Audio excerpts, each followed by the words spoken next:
এলাকায় মেলা চোর আছে, এই ট্রেনিং না কইরা চুরি করবার যায় তারা ধরা খায়।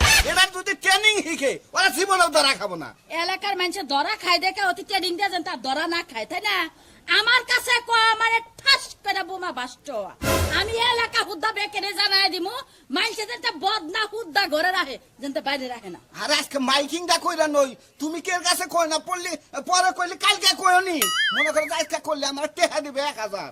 এই যে তুমি চুপ থাকো, এই সমস্ত কামের মাইকিং তুমি করা হারবা না। আরে তুমি আমার নিষেধ। হ্যাঁ কারণ চুরের লগা গেলে মানুষ চুর কব, ভালোর লগা গেলে মানুষ ভালো কব। মনে করো যে আরো কিছু বেশিরভাগ মানুষের লগে চলবার গেলে একের উপরের দেয়, কইলাম না এটা মুখ দিয়ে উপরের মতো চলবার গেলে উপরের দেয়। তুমি চুপ থাকো। আরে আরে যদি শান্তি